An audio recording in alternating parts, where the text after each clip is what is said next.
দুদিন পরে কিন্তু অবশেষে দুদিন পরে খুলে দেওয়া হলো সিরাজগঞ্জের শাহজাদপুরের রবীন্দ্র কাচারি বাড়ি। আপনারা জানেন যে ঈদের দুদিন পরে কিন্তু একটি অনাকাঙ্ক্ষিত ঘটনা ঘটে এবং সেই ঘটনার পরবর্তীতে কিন্তু অনির্দিষ্টকালের জন্য বন্ধ ঘোষণা করা হয় কাচারি বাড়ি।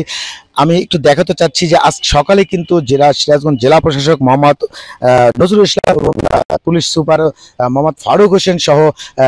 একটি টিম কিন্তু এসে এই কাচারি বাড়ি পরিদর্শন করে এবং তারা এই কাচারি বাড়িটি দর্শনার্থীদের জন্য উন্মুক্ত ঘোষণা করে। এবং সকাল থেকে কিন্তু আমরা দেখতেছি বেশ এই কাচের বাড়িতে প্রবেশ করেছেন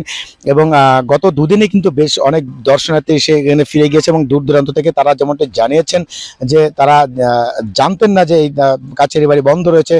তারা বেশ ভোগান্তির শিকার হয়েছেন। অবশেষে আজকে কিন্তু সিরাজগঞ্জ জেলা প্রশাসক এবং সার্কেল এসপি এবং পুলিশ সুপার সহ তারা এই কাচেরি বাড়িতে পরিদর্শন করেন এবং এই কাচেরি বাড়ি দর্শনার্থীদের জন্য উন্মুক্ত করা হয় এবং সকাল থেকে কিন্তু বেশ কিছু দর্শনার্থী আমরা দেখতে পেয়েছি যারা এই কাচেরি বাড়িতে প্রবেশ করেছেন এবং বিকেল হলে কিন্তু বেশ কিছু দর্শনার্থী বাড়বে বলে আমরা জানতে পেরেছি। তো আসলে এই কাচেরি বাড়িতে এই দর্শনার্থীর অনুপ্রবেশ যেটি বন্ধ ছিল সেটি কিন্তু ভোগান্তির শিকার হয়েছে, যেমন ঠিক তেমন পরপরই কিন্তু দর্শনার্থীরা প্রবেশ করতে শুরু করেছেন রবীন্দ্র জাদুঘর এবং রবীন্দ্র কাচারি বাড়ি দেখার উদ্দেশ্যে কিন্তু দর্শনার্থীরা আসছেন।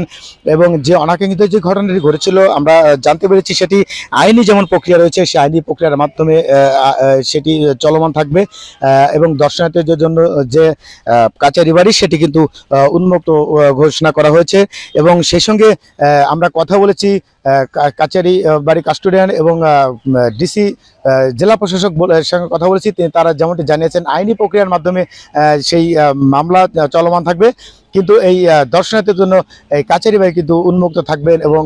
এটি নিয়ে কোনো জটিলতা থাকবে না বলে যেমনটি জানিয়েছেন। তো এই ছিল আমার কাছে সিরাজগঞ্জের শাহজাদপুরের রবীন্দ্র কাচারি বাড়ি থেকে সর্বশেষ।